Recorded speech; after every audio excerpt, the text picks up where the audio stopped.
ইমরান খান কি বেঁচে আছেন, নাকি আদিয়ালা জেলের অন্ধকারে নিভে গেছে পাকিস্তানের সাবেক প্রধানমন্ত্রীর জীবন?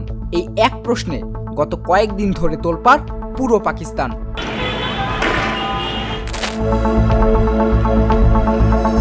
গুজব ছড়িয়ে পড়েছে দেশ ছাড়িয়ে বাংলাদেশ, ভারত সহ দক্ষিণ এশিয়ার সামাজিক যোগাযোগ মাধ্যমেও। ইমরান খানের হঠাৎ নিখোঁজ হয়ে যাওয়া এবং একই সময়ে পাকিস্তান সেনাবাহিনীর নজিরবিহীন ক্ষমতা বৃদ্ধি, দুটি ঘটনাই প্রশ্ন আরও ঘনীভূত করেছে। আদিয়ালা জেলের বাইরে পিটিআই সমর্থকদের ভিড় বাড়ছে প্রতি মুহূর্তেই। তাদের একটাই দাবি, ইমরান খানের প্রুফ অফ লাইফ বা তিনি যে বেঁচে আছেন সে নিশ্চয়তা চান তারা।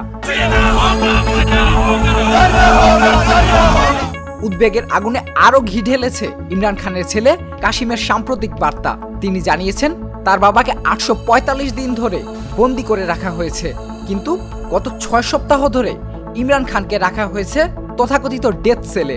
না পরিবারের কাউকে দেখা করতে দেওয়া হচ্ছে, না আইনজীবীদের, এমনকি ইমরান খানের বোনদেরকেও জেলের গেট থেকে ফিরিয়ে দেওয়া হয়েছে।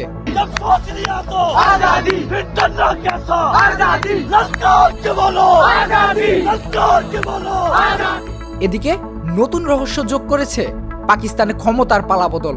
ঠিক যে সময় ইমরান খানের মৃত্যুর গুজব তুঙ্গে, এমন সময়েই পাকিস্তানে এসেছে বড় সাংবিধানিক পরিবর্তন। জেনারেল আসিম মুনিরকে উন্নীত করা হয়েছে চিফ অফ ডিফেন্স ফোর্সেস পদে, যে অবস্থানকে বিশ্লেষকেরা বলছেন পাকিস্তানের ইতিহাসে সবচেয়ে ক্ষমতাধর সামরিক ভূমিকা।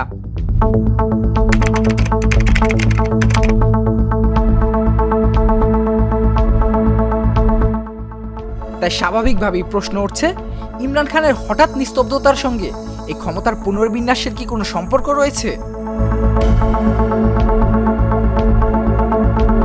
সরকার বা জেল কর্তৃপক্ষ কেউই ইমরান খানের স্বাস্থ্য, অবস্থান বা নিরাপত্তা নিয়ে স্পষ্ট কোনো তথ্য দিচ্ছে না। পিটিআই শিবিরের দাবি, জেলের ভেতরে বড় কোনো অঘটন ঘটে থাকতে পারে, যা ধামাচাপা দেওয়ার চেষ্টা চলছে। জীবিত, গুরুতর অসুস্থ, নাকি আরো ভয়াবহ কিছু? আদিয়ালা জেলের দেয়ালের ওপারে কি ঘটছে তার উত্তর জানতে এখন পুরো বিশ্বের অপেক্ষা।